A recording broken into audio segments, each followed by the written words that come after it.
Now, if you read this headline, it would seem as though that Bud Light has really turned over a brand new leaf. Didn't you see the ad from yesterday? I mean, like, oh man, everything is so much better now.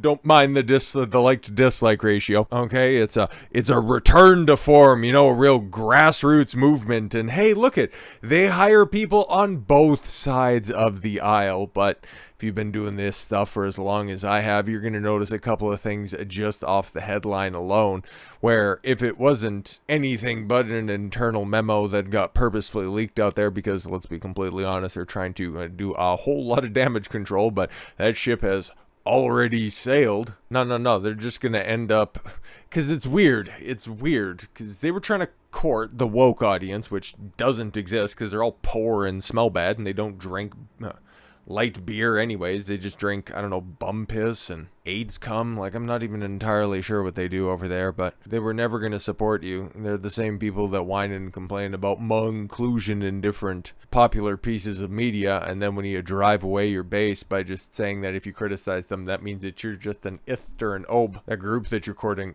doesn't turn out to your product, so oh well, it sucks to suck. So they think by letting everybody know that no, it's totally fine. See, we hired former people that worked for the GOP. They worked in the government. See, we got people on both sides. It's like, you really think that we're that stupid? Okay, because check this. Bud Light owners hired ex-GOP staffers as Capitol Hill lobbyists on the same day the brewer released Dillon Mulvaney partnership that caused sales and stocks to plummet. See, guys, it's totally fine, okay? They capitulate to the right as much as they capitulate to the left. It's totally fine. And if this was supposed to be a make good, well, all they did was stuff the pockets of some rhinos that are out there, because if they could link it back to Trump to make it more inflammatory and to just try to win back anybody that they pushed off from the Dillon Mulvaney stuff, you know that they would have put it in there. So I just consider this as just digging your grave even further. And then when we take a look at who these people worked for and who they are in regards to the GOP, it's like, that's exactly what this is. Like, come on. Anyways, Anheuser-Busch hired 2 former GOP aides the same day it went public with its controversial partnership with that dude. Documents obtained by Daily Mail name both Sean McLean and Emily Lynch. Sounds like the 2 whitest people on earth. Spoilers, they are.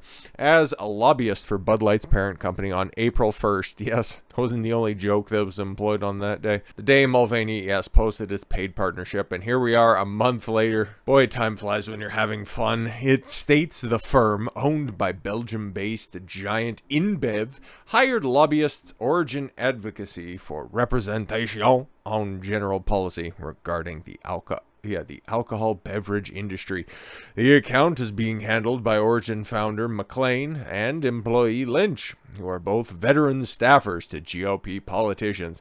McLean previously worked for Senator Ted Cruz and was the White House liaison for the Commerce Department under President Donald Trump. Okay, cool. Oh, he worked for Donald Trump. No, he worked for the Commerce Department. Oh, okay. But he worked tightly with Ted Cruz, which I like some of Ted Cruz's stuff. Like, when it comes to politicians that I actually don't mind all that much, Ted Cruz, anybody who's less conservative than Ted Cruz, I kind of just throw off the cliff. Like, he's the bottom of the barrel, at least in my opinion. Like, he's pretty wishy-washy on a couple of things. He definitely knows how to play the game. He eventually comes around to the right position, but off-rep, kind of ridiculous. He also once worked as a legislative director for Senator Marsha Blackburn when he served in the House of Representatives. Blackburn's fine. I think that she's definitely better than Ted Cruz, but you still have 2 marks against you, and you got 1 good one. Oh, okay, cool. Lynch, on the other hand, worked as committee staff for Senator Susan Collins. Are you kidding me? Is that supposed to be a boon? Before working as a legislative assistant for Representative Virginia Fox and former Senator Kelly Atoy. So yeah, man, that reads like a move where, okay, we knew this was going to be bad, and we're going to have to go ahead and capitulate and spend some money in Washington so they can just go ahead and include us in some pride celebrations. So we accomplished that on TikTok, so we'll just send some, former goofs back to Washington to appease their rhinos. Is that going to be good? That'll be fantastic. Great. But speaking of the other side of this equation, Yeah, Condé Nast's Allure names Dylan Mulvaney to Mag's A-list, sparking calls for boycott. Now, that sounds like a bunch of words. I know what Condé Nast is. I've heard of Allure before, and we obviously know who Dylan Mulvaney is, but I have no idea what the rest of this stuff is, and if it really is going to matter. Is this going to be a good boycott, like the Bud Light one, where it's a betrayal of their consumers? Or is it going to be like Maybelline, where it's, oh no, we got a dude putting on makeup? Yeah, okay, cool. Are you girls going to do anything about it? No, we still need makeup. All right. Women's magazine Allure moves to name controversial trans influencer Dylan Mulvaney to its annual A-list, prompted calls for a boycott of the publication owned by Condé Nast. Yeah, this seems like a situation because, okay, Allure probably posts all of those strong, independent women articles in their magazine, and they were probably totally behind trans women or women. But now, all of a sudden, oh, there's one on your list taking a spot away from a real woman? Well, can't have it both ways. Sucks to suck. Mulvaney, whose tie-ups with Bud Light and Nike have sparked an outcry. I haven't really heard much about the Nike follow-up, to be completely honest. Like, at all whatsoever. I hunted. I tell you, I hunted. I couldn't find anything.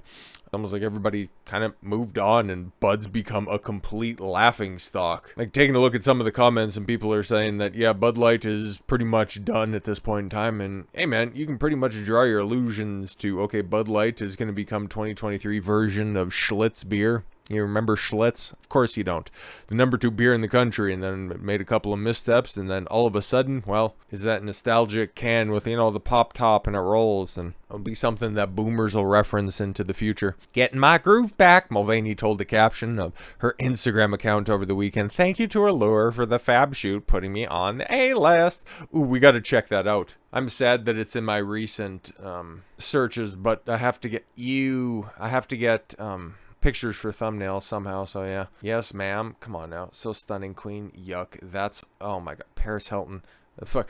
That's hilarious because I came this close to doing a video on Paris Hilton coming out and saying that her ditzy persona was all a put on. So yeah, you got a fake socialite, a fake airhead, complimenting a fake, I don't even know. Real grifter though. Oof. Yo, I've used one of these pictures, but yeah, I used this one in a thumbnail before. This isn't new at all, you fucking lying whore. But you better make sure that you're using the correct pronouns this time around, because the trans mascot, and shout out to Zero Hedge for, you know, just very creative labeling. Dylan Mulvaney says it should be illegal to misgender people. Well, probably in Canada, we're but a couple of weeks away from that, so I'm gonna get while the getting's good. That dude is crazy. How much participation should be required for the general public in the personal fantasies of transgender activists? None. Zero. If they want to live in their mental prison, that's on you, but I ain't capitulating. This shit's weird. How much affirmation should be forced to offer in submission to trans ideology? See the previous answer. This is perhaps the biggest issue at the core of the debate over trans rights. It's not so much about rights, it's about how much special treatment trans activists can squeeze out of the populace, while initially claiming that the use of preferred pronouns was nothing more than a common courtesy. Oh, just like it was all simply about just let people love who they want to love, and that the movement would never try to demand legal recourse for the act of misgendering.